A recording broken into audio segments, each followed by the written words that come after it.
Hello and welcome to today's episode of Social Footprint. Today we're discussing artificial intelligence and we're joined by Professor Karen Elliott. So hi Karen, it's great to have you on today. Hi, great to be here. Thanks for inviting me to talk about AI and various other subjects around that. Yeah, we're thrilled to have you on. So just to start with, if you'd like to just introduce yourself and tell us a bit about your kind of academia and accolades maybe. Yeah, so Professor Karen Elliott at the University of Birmingham Business School. I'm a chair in finance and fintech, and I run the MSc program, so master's program in fintech. But outside of that, I'm really passionate about the impact of technology on society, particularly for those who don't have a voice in the area. And those accolades have come with working with the FCA, so forthcoming tech sprint on financial inclusion. I'm working with government leading body and also a director of the UKFin Network, which gives out money to buy academics time to work with industry to develop tech solutions. Wow, so yeah, definitely you've got your foot in kind of financial inclusion as well as digital inclusion there as well, which is really interesting. So no, that's great. I guess with the episode being, predominantly about artificial intelligence, which is a very hot topic, within news as well as kind of, leading kind of on entertainment as well as, work life as well. Can you maybe perhaps give a bit of a definition about artificial intelligence and maybe outline its evolution from its beginnings up until now, maybe? Yeah, well, I had an interesting conversation with someone who was in a department that wasn't technically focused, and they quipped to me, "Oh, is that deep learning that new thing?" And I had to sort of say to them, "Actually, deep learning is not new. It's been around since Alan Turing and since artificial intelligence came into being." So, what is the difference between deep learning and artificial intelligence? Some people may know, so you don't have to listen. But if you don't, deep learning is the fundamental core of artificial intelligence. You could look at machine learning and AI as subsets of deep learning. So you'll have heard the term black box, and that comes from the deep learning area because it mimics the brain. So you have neural networks that we can run and ask it to do problems and solve them. So from A to B, and you run it through the network and you can weight what it's looking at, but it comes out with a parameter and you judge whether it's accurate within a parameter of accuracy. Then what you do is take the output from that and start to train the machine learning on data set around a particular topic. So if you want to identify pictures of a horse, for instance, you can teach the machine learning to look at what identifies a horse. It has a mane, it has a tail, it has a certain type of style to see it, and you can get it to pick up the pixels and program it. Now, the black box issue is starting to be unpacked, but basically we don't fully understand how that neural network, like the brain in psychology, we don't fully understand how the synapses in the brain make these connections and go from A to B. Likewise in deep learning. So this is why data ethicists like myself and people who are expressing caution around AI is because if we don't understand it at the core in deep learning, then when we extrapolate and do machine learning, which is then aggregated into AI, which then has the capability to self-learn to an extent, then how do we know that the learning is occurring as intended, that the machine learning engineer pushes? And if it's based on something we don't fully understand, how can we ensure that society is safe, i.e. that it doesn't create more exclusion rather than inclusion? And these are some of the debates that we've heard around ChatGPT and generative AI, that is bias being introduced. Is it inclusive? How is it going to change the world? Is it going to learn and just decide that humans are no longer viable? So you have this dystopian, utopian debates going on. But in all honesty, AI is no different in some ways to other technology, that there's always the scaremongering over what it can actually do. So at the moment, it can do what it is programmed to do, to look at. I mean, if you played with ChatGPT, you'll know the prompts sometimes come out with really strange answers or not quite what you were thinking. And so this is what people talk about in terms of hallucinating, because it's I liken it to you give a child a piece of Play-Doh or plasticine and you say, create me a man, and it has a head and arms and a body, but it doesn't really look like a human being. And that's to an extent what ChatGPT was doing, like, ta-da, here I go, you put in a prompt, this is what I've got, and you go, it's not quite right. And this is why students are keen to use it, because it's very good at doing summaries, it's very good at coding, but other things that are a little bit more complex, you can't get that nuance difference yet. I always say yet, because innovation is always continuing. And it's always improving what we're doing with the deep learning, machine learning, and AI. And so that's why my main collaborator is computer science. So we can look at that social technical space to understand, where do we still need the human in the loop to make sure that the AI is not going to go out of control, to quote like Sam Altman and other people. So this is what AI is in essence, and what can it do? Its best uses we've seen in medicine. Really good at detecting cancers much quicker than a doctor can do. You can use it to build virtual reality studios and medical rooms to train doctors to work on artificial, virtual reality patients. So they're not harming anybody in the process. And of course, we've seen it in flight simulations, and now in the metaverse. There are good uses of tech, but I think with AI, we just have to be careful that we don't kind of switch off in terms of ease of use and saving us time without considering the consequences or unintended consequences of its use. So I know that's all really fascinating. Yeah, I mean, the complexity of AI, and I myself, I didn't realize kind of the black box deep thinking was kind of a separate segment to the whole machine learning AI, which we're probably more familiar with, perhaps as kind of layman's to the subject. But no, all really fascinating, and like you said, all very complex, loads of kind of uncertainty and like the unknown with it as well, with where it might go, and the human element of control as well. But I think pointing on like the tech for good, using the AI for good, we do know that AI is also being harnessed in, cybercrime and to make cyber attacks more, effective, more far reaching. So how is AI being applied maybe to the role or to the realm, I should say, of cybercrime and the pursuit of kind of cyber criminals? What's the impact there? Well, again, we've had a lot of what you call ethical hackers. So they have been, some of them have been hackers in the past on the other side, on the criminal fraternity, and are then transferred into what are called ethical hackers or pen testing. So using the technology, like you say, to reverse engineer, to actually pinpoint where they are, what you call backdoors in the code, which allows the hacker to get in. And you'll have heard the term ransomware as well, where they're held to ransom because they've hijacked someone's system, and because they're in the code, they can put a stop and shut everything down until you pay them the money, and then they unlock the code and everything works normally.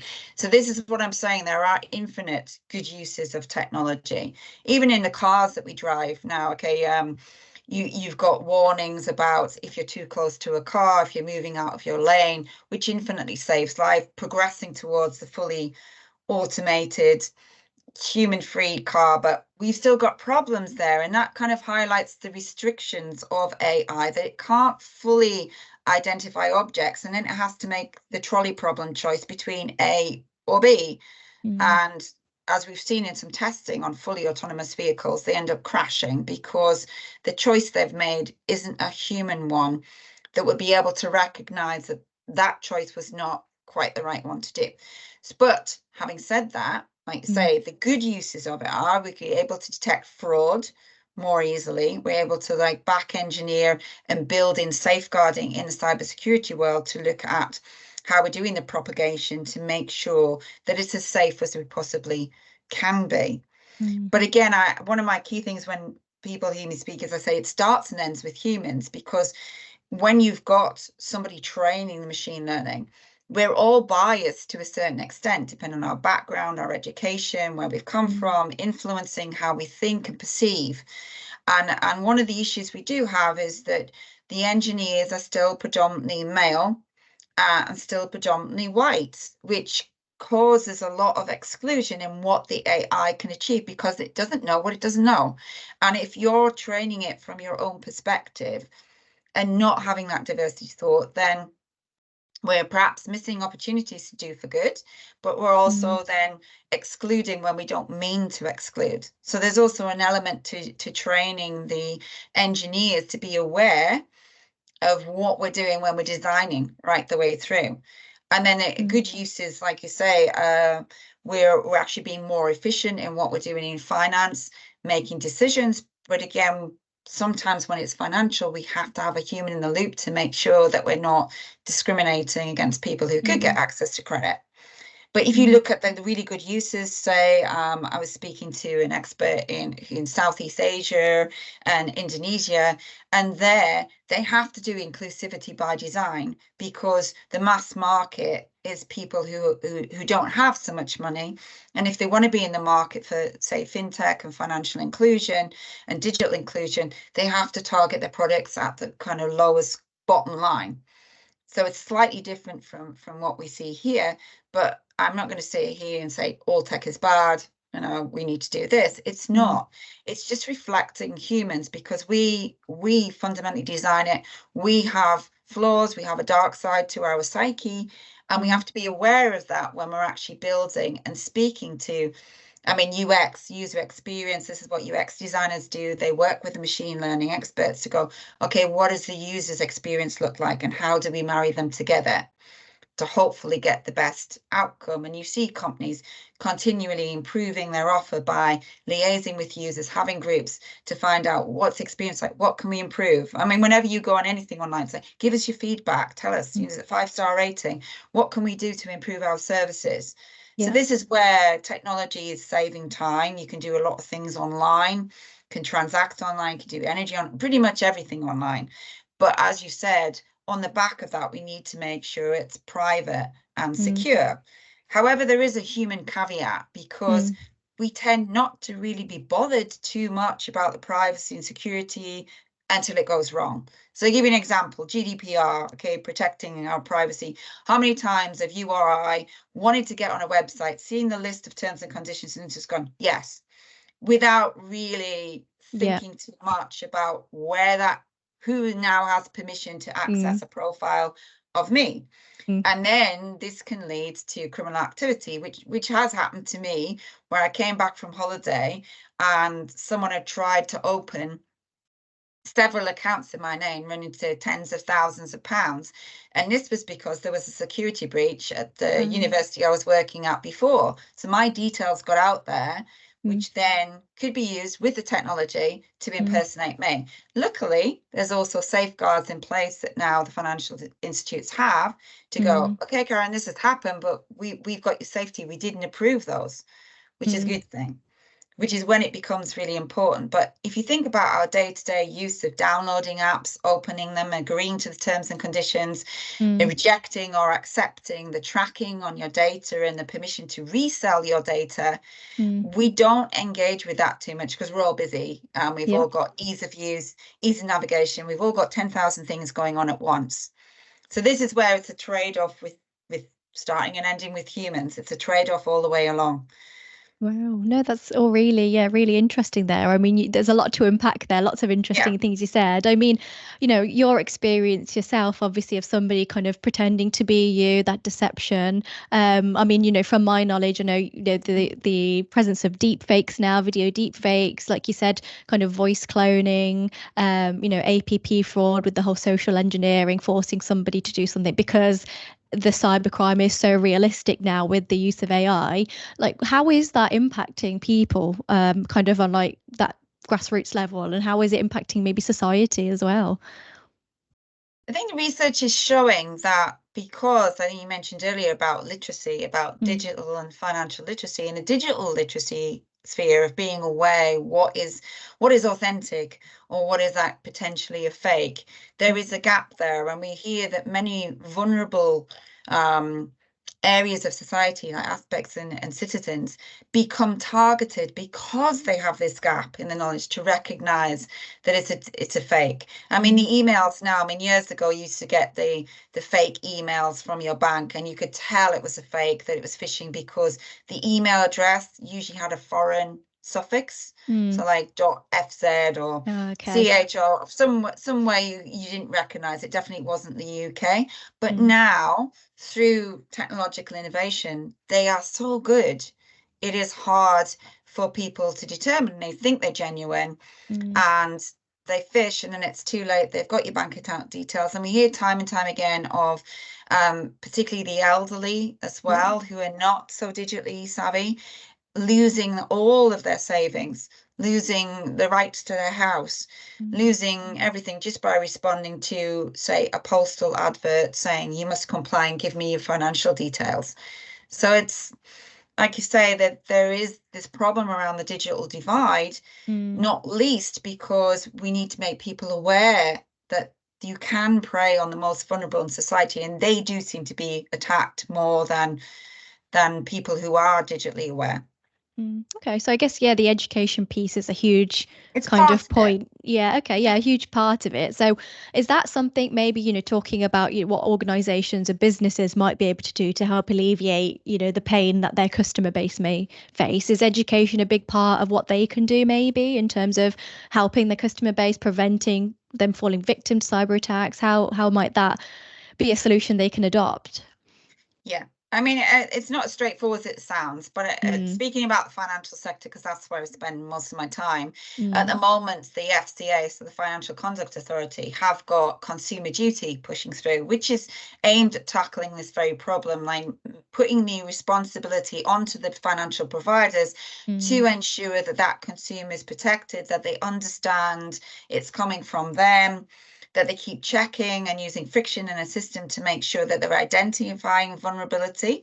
Now, you might just expect that to be socioeconomic related, but in the current economic climate where mortgages have gone up, sometimes 2 or 3-fold, then people who are on good salaries are now becoming financially vulnerable, which then if you become vulnerable financially, you're more open to looking at options to relieve that financial burden, which could, in theory, open you up to more scamming attacks because you may be desperate to sort out your financial and make ends meet. So it's shifting now to not just assume that vulnerability means that you come from a particular postcode or a socioeconomic deprived area, which I don't like those labels anyway, but now it is shifting to go, we have to look across the board, hence this duty has come in. Now, whether it actually gets down to those levels is another matter, because we still have millions of people in this country who are underserved by banks, so therefore they can't reach them, right? So I think that, like I said to you, the education part is one part of this puzzle, because we need to look at what we can do as educators, how we filter that down, and then also engage with other companies, because I think it's a broader issue than just one company can do as much as they possibly can, which they are doing, but we've also got gaps around how do we prevent fraud and keep people safe and secure online. It is an ongoing challenge. Okay, no, that's really interesting. So I guess in the nature of it being broad, then like a broad challenge to tackle. I mean, to my knowledge, there's no kind of bill that's been passed to kind of monitor and limit the use of AI, amongst people who want to use it for good as well as amongst people who want to use it for bad. So, looking maybe more of a political level and governmental policy, is there something perhaps that's, on the horizon which might benefit people using AI for good, but also limit again the potential for risk in people using AI for bad? Yeah, I think if we look at the recent AI summit that Rishi Sunak, the Prime Minister, held, and Elon Musk was there, so there was lots of different perspectives in the room about where AI was going, and I think that's leading to, there is a forthcoming bill coming out around AI strategy. We've already had some from the EU, and America are also following suit. So I think there is this recognition, but it's that argument between regulation and innovation. Where do the two meet? And I think what we've seen from emerging markets, we've seen a little bit more willingness to not over-regulate, to allow to see where the innovation goes, and the jury's out as to whether there've been unintended consequences, but so far so good.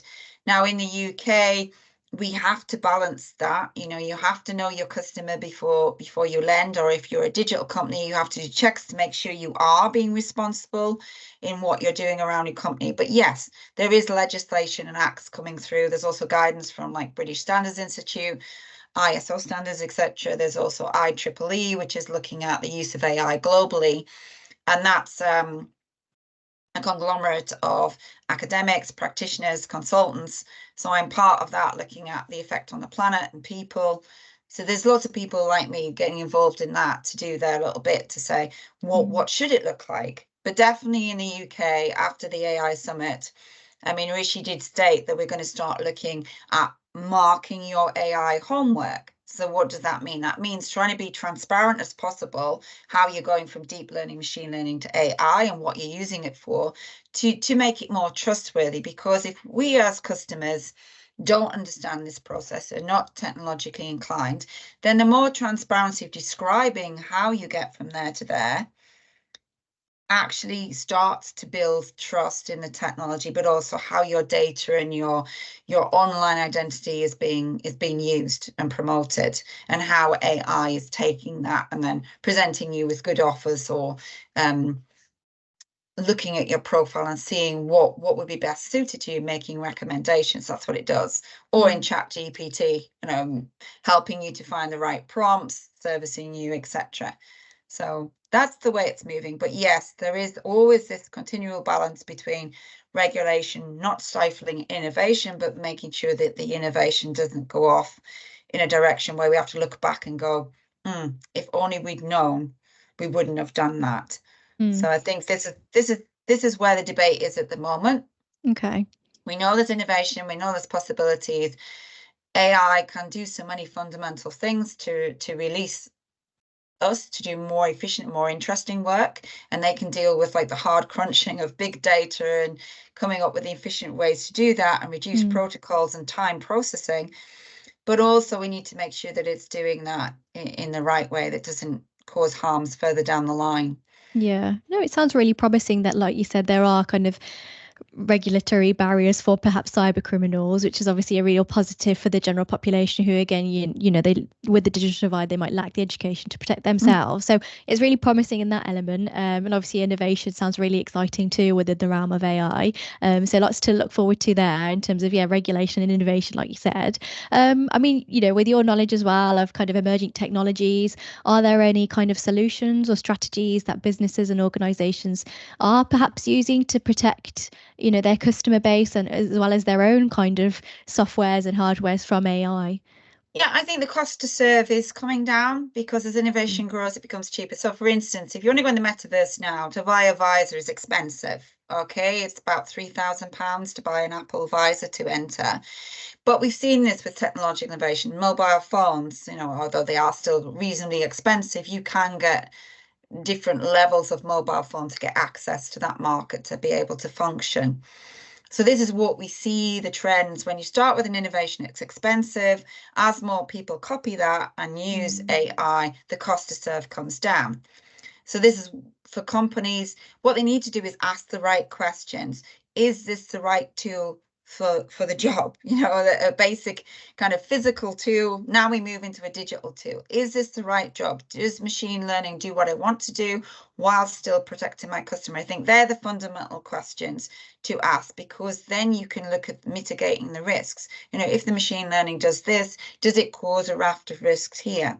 And this is what you have to look at. It's always cost benefit analysis around risks when you're in business, because that will impact on your profits. If you get it wrong, then you will be hit by compensation claims and fines, etc., from the regulators, depending which sector you're in, but they're all regulated around the use of data and digital technologies, not least GDPR as well. You know, if you're storing people's data, you can only store the data that you need, otherwise you shouldn't store it without permission. You shouldn't be able to identify individual people without their consent and permission, and you keep having to check if you're going to reuse that data.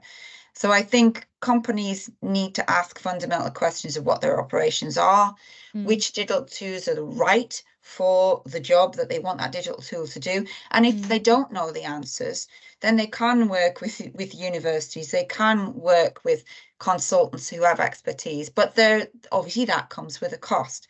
So we've got to look at, universities are good at that in setting up research centres that can then put research out there in the open domain, including open source coding, etc., that they can use.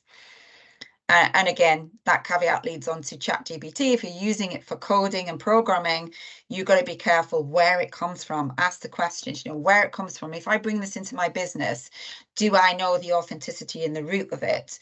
Can I authenticate where it came from? Because, if it's reliant on a one person in their room with a server and that falls over, your whole technological stack could fall over and crash, which you don't want. So I think that, back to humans, we need to ask the right questions to get the right technology in place.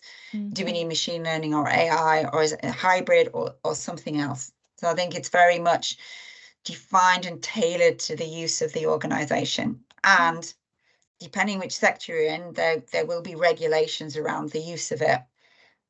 Okay, no, that's great. I like that it is looking at the tool or perhaps the strategy, and upon analysis, looking how it, not only will it benefit the company, with profits and whatnot, but how it will benefit the end user of that tool or of that service. So no, that's all really fascinating. But I think that's a great place to wrap up as well.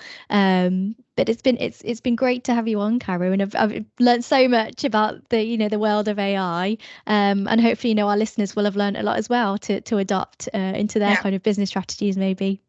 But thank you so much. I think the final thing I would say is it comes back to starts and ends with people. So users now have a voice to kind of ask what they want from their companies as well. Brilliant. A great piece of advice to end on as well there. But thanks for your time today. It's great to have you on the Social Footprint.